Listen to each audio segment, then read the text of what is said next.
Ser próspero te afasta de Deus? A resposta bíblica e honesta que nós vamos descobrir nesse vídeo.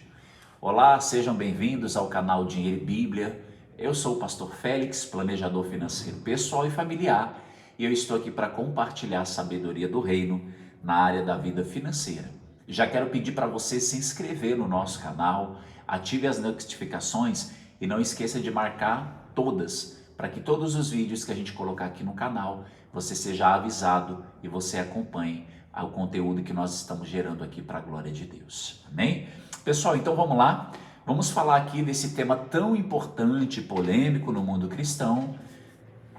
Pastor, se eu prosperar, eu me afasto de Deus? Eu não vou dar minha opinião pessoal, mas eu vou aqui compartilhar com você o que a Bíblia diz. Pessoal, tem uma teologia circulando nas igrejas que diz assim, ó: se sua vida financeira estiver bem, é porque você está andando de mão dada com o mundo. E nós vamos ver o que a Bíblia fala sobre isso. Pegue sua Bíblia comigo, pegue um caderno de anotação, que nós vamos descobrir isso à luz da palavra. Então vamos lá. Abra sua Bíblia comigo no Evangelho segundo escreveu João, capítulo 17, versículo 15. Vou repetir, Evangelho de João, capítulo 17, versículo 15, vai dizer: Não peço que os tires do mundo, mas que os guarde do mal. Mais uma vez. Não peço que os tire do mundo, mas que os guarde do mal. Vou te dar aqui 3 orientações bíblicas sobre esse tema: se prosperar te afasta de Deus. Primeiro, Jesus pediu que ficássemos no mundo e não que fugíssemos dele. E aonde está escrito isso? No próprio capítulo 17, versículo 18 diz: assim como tu me enviaste ao mundo, também eu vos enviei ao mundo. Então preste atenção. Se prosperidade... Opa, peraí, senão vai cair o microfone aqui, ó. Deixa eu só mudar aqui. Vamos lá. Se prosperidade no mundo fosse sinal de compromisso com o mal, Jesus ele não teria enviado seus discípulos ao mundo, ele teria isolado eles. Então, nós precisamos entender o seguinte: a missão cristã é justamente ir ao mundo, ser a luz do mundo e o sal da terra. Então, o que eu quero dizer com isso? Nós precisamos entender que a nossa presença como cristão, como aqueles que entregou a vida para Cristo, se batizou e reconhece Ele como o único e suficiente Salvador, qual é a nossa missão? A missão cristã pressupõe presença no mundo. Não é você se isolar do mundo. E o que isso significa? Nós precisamos ser influentes em todas as áreas da vida. Influentes, transformando o mundo com a presença de Deus que carregamos. E o que isso significa? Isso vai incluir o mundo dos negócios, o mundo das finanças, as empresas e também a economia. Então, quando ele diz assim, ó, também eu vos enviei o mundo, é para quê? Existem muitos pastores, pessoas que não gostam de falar do tema financeiro dentro da igreja, porque vira motivo de burburinho, as pessoas não recebem bem o ministro de finanças, porque acha que ele está interessado no dinheiro das pessoas. Eu já quero dizer que isso é uma mentira do mal. Nós precisamos entender que nós precisamos ter influência também no mundo nas questões financeiras, para que o mundo veja e conheça Cristo através da nossa vida. Quando alguém perguntar qual é o segredo do seu sucesso financeiro, você vai dizer: é Jesus, porque Ele é meu provedor, Ele me dá sabedoria para prosperar, é Ele que dirige os meus passos, eu não tomo nenhuma decisão financeira sem antes orar ao Senhor. Então as pessoas precisam entender que nós temos que ser influências e que prosperar não me afasta de Deus, muito pelo contrário, me coloca de joelhos até Ele, reconhecendo que Ele é o meu Senhor e não o dinheiro, certo?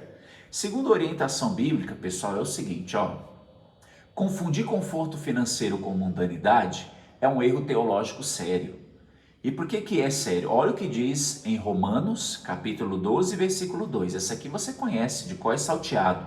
Não se conforme com este século, mas transformem-se pela renovação da sua mente.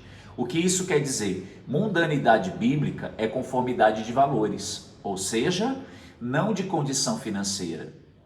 O que isso significa? Você pode ser um cristão rico e totalmente alinhado com os valores da palavra, como também o inverso pode acontecer. Talvez o cristão seja pobre, não tem recursos e a vida está totalmente desalinhada com a palavra do Senhor. Então, nós precisamos entender, o critério não é quanto você tem, é o que governa o seu coração e as suas decisões. Não significa que a pessoa ter muito dinheiro ela está condenada, como também não significa que ela ter nada, ou ser pobre, ou viver uma vida escassa, significa que ela herdou o reino dos céus por essa condição. Isso não deveria ser um critério dentro da teologia que as pessoas ensinam sobre condenar o recurso financeiro. E quanto mais você condena o recurso financeiro, menos o Senhor pode prover, porque Deus vai entender que você não quer receber aquilo na sua vida. Então entenda isso, é muito importante, nós não podemos confundir isso, confundir conforto financeiro com mundanidade. Você comer bem, se vestir bem, morar numa casa boa, ter um bom carro, viver uma vida abençoada, isso não significa que você é uma pessoa mundana e não conhece a Cristo. Não é esse critério que a Bíblia utiliza para falar de prosperidade. E a terceira direção que eu vou te dar aqui seria o seguinte, vamos ver o que a Bíblia fala, Vou citar alguns personagens bíblicos aqui, eu quero ver se você conhece. Você já ouviu falar de Abraão, de Jó, de Salomão e de José? Você sabe o que esses homens tinham em comum? A Bíblia está cheia de pessoas prósperas que agradaram a Deus. Se você ler, eu quero até que depois, quando encerrar esse vídeo, faça uma pesquisa de quão próspero eram esses homens. O que isso significa?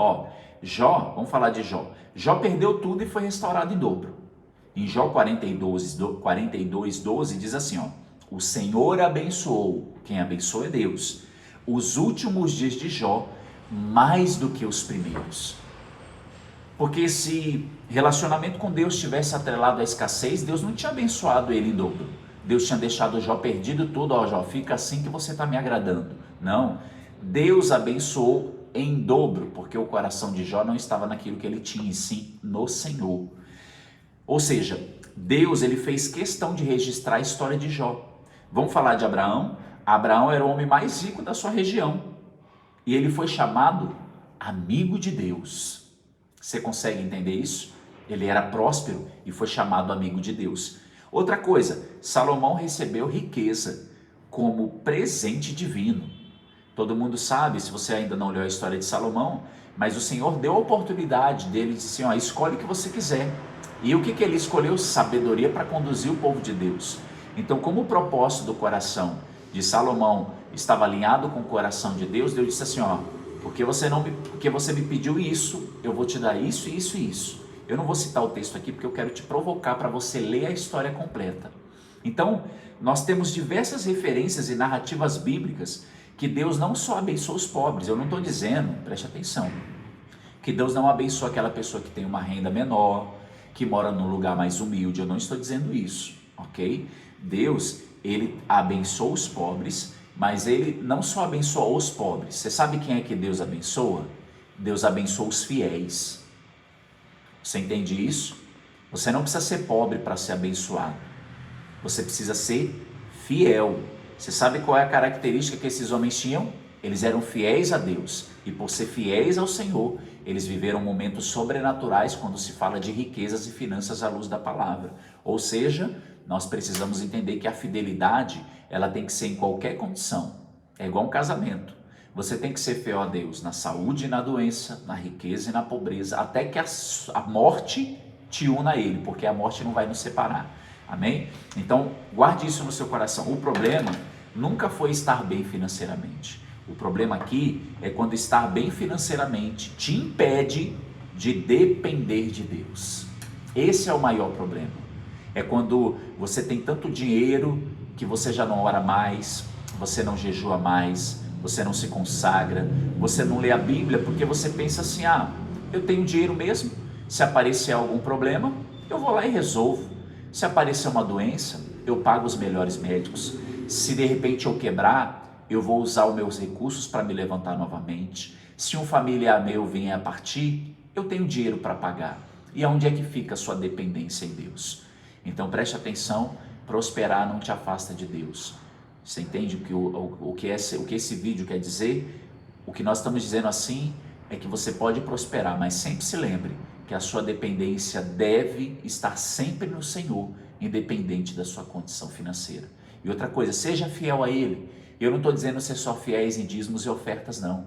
Seja fiel na leitura da palavra, seja fiel na oração, seja fiel na consagração, seja fiel à sua igreja local, participe dos cultos, se envolva nas obras missionárias e você vai ver que Deus ele vai usar a sua vida para ser instrumento do Senhor e sua vida financeira vai estar alinhada com aquilo que os céus está dizendo, tá bom? Pessoal, então o vídeo de hoje é esse. Eu espero poder ter contribuído com as suas finanças e com essa palavra ao seu coração. Que Deus abençoe sua vida e eu te espero no próximo vídeo.